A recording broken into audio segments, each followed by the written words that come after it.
As a lot of you may already know, I am an absolute sucker for ultra lightweight bike builds. And obviously my marquee project for lightweight bike builds is my BMC hill climb machine that I built up for this year's hill climb season. And now we're in the off season, I think I can get it even lighter. So stick with me in today's video where I see if I can drop my already super light, around 5.5 kilo build even lighter.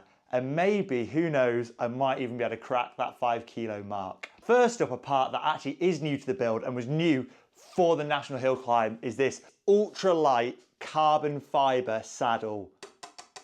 And this thing is insane how light it is. I think it weighs in at just about 60 grams, which, you know, is saving quite a considerable amount of weight versus what I had on here before. So yeah, that's the first part that went on this build. But I've got a lot more coming for you in the video. First up, we're going to save some weight on something a lot of you commented about in my Nationals build video, and that was how I'm mounting my Garmin to my bars. As at the moment, the stock Garmin out front mount, these are quite heavy, and I've got something off AliExpress that could be a little bit lighter. So I'm going to start by whipping this off, and then I'll show you what I've bought. Right, yeah, it's got some weight to it, this. I didn't really realise just how heavy these were. If you shop for bike parts on AliExpress, a brand you'll all probably be familiar with by now is this one, OG-Evkin. And this is their carbon sort of out front computer mount. And we're going to see if it's going to save me any weight versus that stock Garmin mount. And taking a look in the box then, along with the leaflets and stuff, you get this ultra lightweight piece of carbon that is the computer mount itself. And then loads of mounting hardware and computer adapters. So yeah, I'm gonna get all the bits I need for mine and then we'll throw it on the scales to see what it weighs in at. So yeah, OG-Evkin computer mount then. Just the mount itself, 25.9, and the mounting bolts take me to 36.4. In fairness, to compare it to this Garmin mount, I'm gonna have to take the stem bolts out the bike and add them into the calculation, as obviously this is replacing my stem bolts. Oh, and also I get a nice little action cam mount for underneath it to put my Insta360 camera on. So there you go, the complete weight for the Garmin setup is 51.7 grams, which is around a 15 gram saving then by switching to this OG-Evkin mount. And I think this is gonna look a lot slicker on the bike too. And yeah, I've tried some of the dirt cheap sort of real knockoff ones of these before from AliExpress, and they've been like horrific quality. This feels way sturdier than some of them cheap ones. I'm actually like quite confident this one will hold up. And there we go, all installed. Now this next upgrade isn't just for weight saving, it's also got a bit of a bike fit benefit for me here.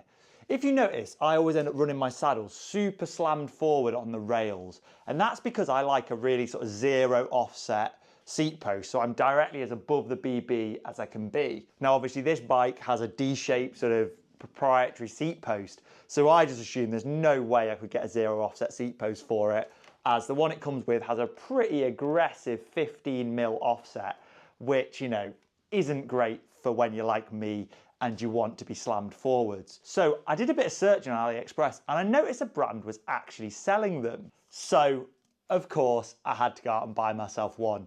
Now this is actually quite a lot lighter than the stock seat post too.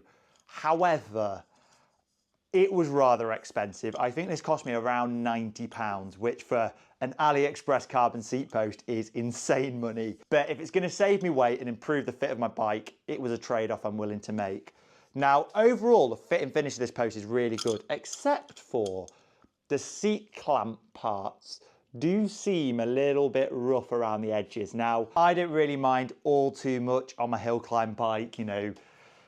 I'm probably not going that fast anyway, and generally speaking, there's not that much time you're in the saddle doing hill climbs. So, you know, I don't think it's gonna be a problem. But if you're a really heavy rider, it is a little bit scabby. So yeah, next job, let's rip the old seat post off the bike, get it on the scale, see how it compares, and throw this new one on.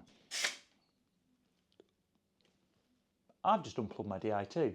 Oh, I'm gonna have to fish out them wires now. Ah, brilliant, that was clever of me. Here's the old seat post. Got to get the Di2 battery out and the saddle off now. Proper in there. Jesus, looks like someone's wrapped up a past the parcel.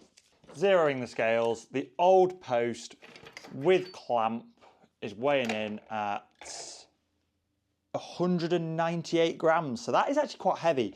And I think the majority of the weight of this is coming from this blooming metal seat clamp, which does feel proper weighty. Like this end feels like nothing, but this end feels rather heavy.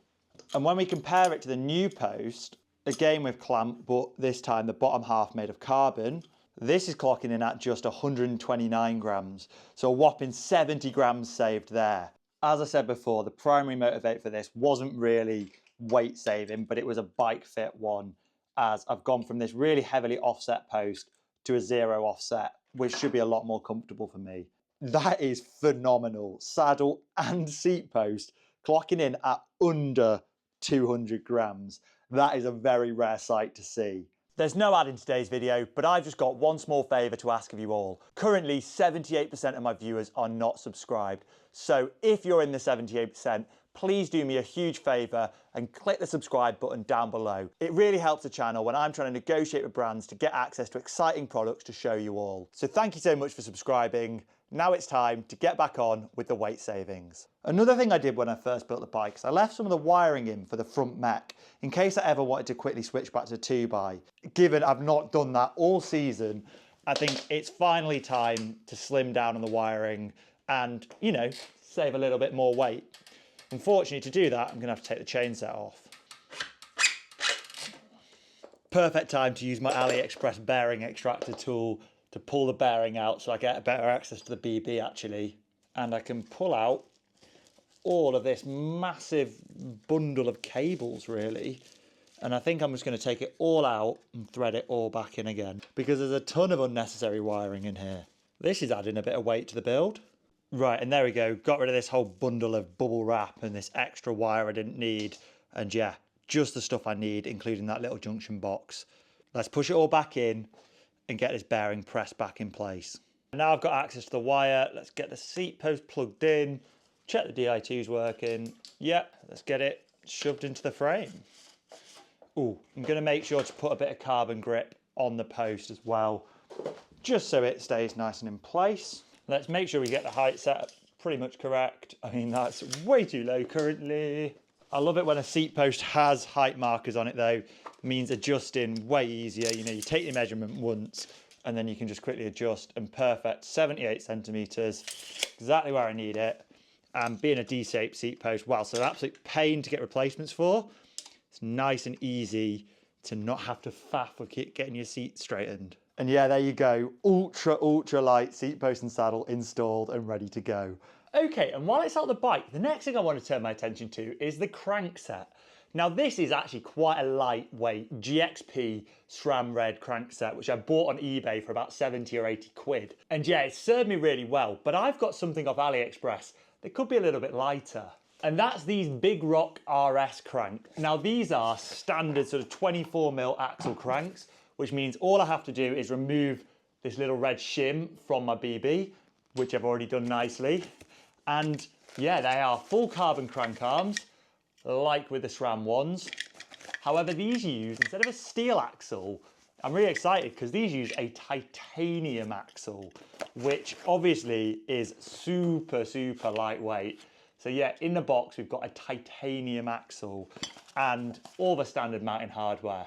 So I'm going to get these on the bike and see just how much weight they're going to save me. The other little perk is because that SRAM crankset uses a hidden bolt design, it's really not ideal for running 1x, whereas these just use the standard SRAM 3-bolt mounting interface. So I can either get a direct mount chainring or by using a 1x native spider, get a far better dialed in chain line. So let's see if we can save any weight then. So first up is the SRAM chain set with a 36 tooth chainring. And that's clocking in, and I'm going to include the adapter just to be fair, as the GXP requires it, at 475 grams with the ring. Now the new setup from Big Rock, crank arms, spindle, spider, and also a 36 tooth chain ring with mounting bolts is coming in at 454.7 grams. So not massively lighter, but that is a 20 gram saving right there. Oh, I nearly forgot the bolts as well. So yeah, 460 grams. So whilst not groundbreaking, it is still a little bit lighter there. And as I said, again, a lot of the motivation for swapping to this chain set isn't purely from a weight savings perspective. It's because the mounting standard on these old SRAM GXP chain sets with the hidden bolt design just isn't that suitable for one buy. And don't worry, that SRAM GXP chain set will be getting another life on a different bike soon. Right, and let's get it thrown on the bike.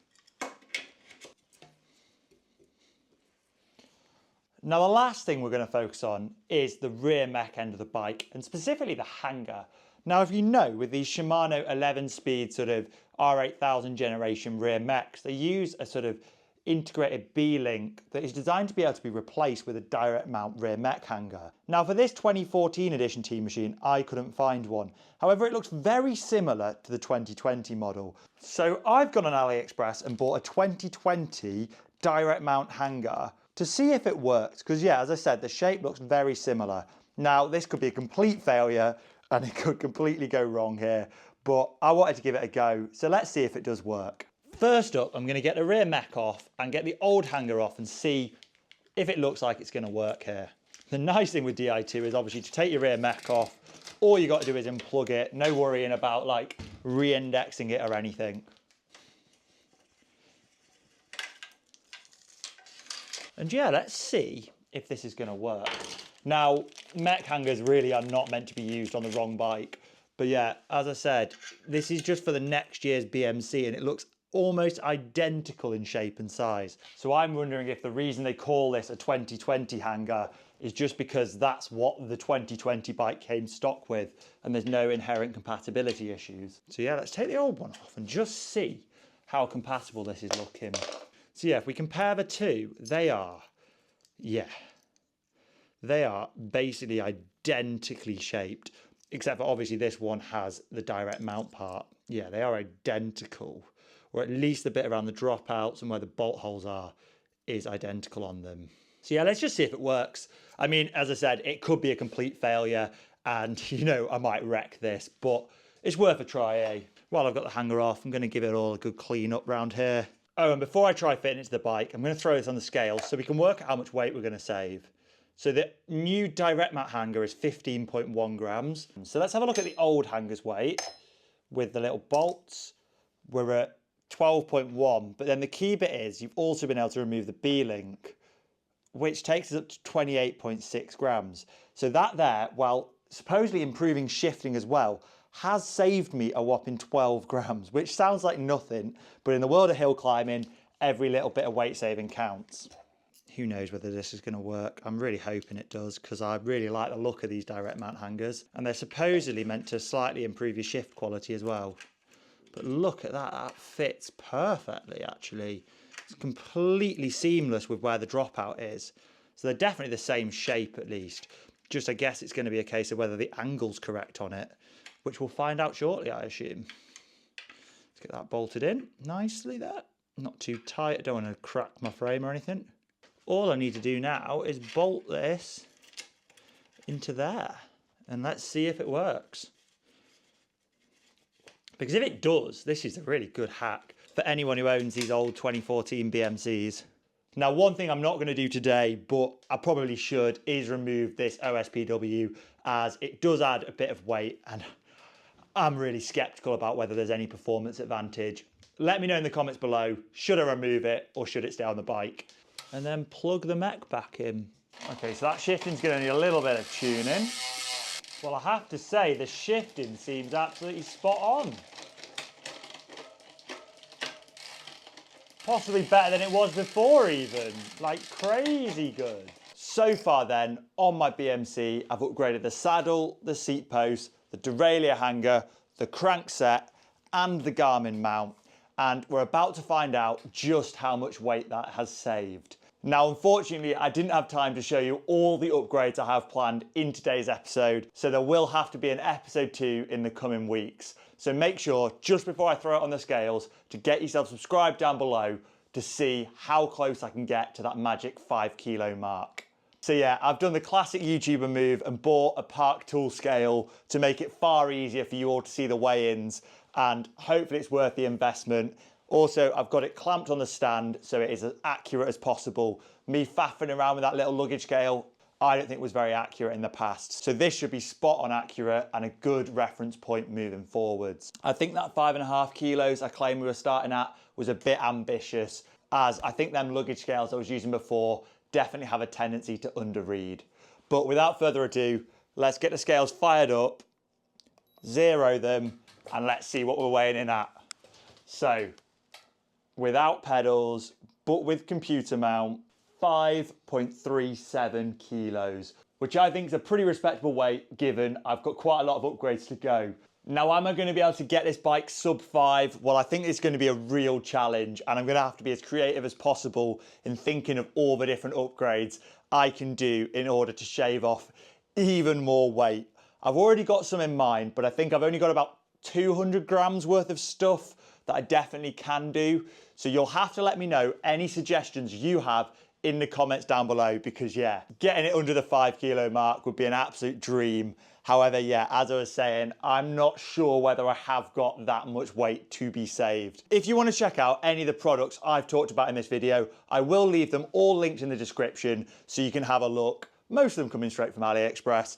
And as I said, make sure to get yourself subscribed so you don't miss the upcoming video. And if you enjoyed it, give this video a thumbs up and get active in the comments. It really helps the algorithm. And until the next one, I'll see you all soon.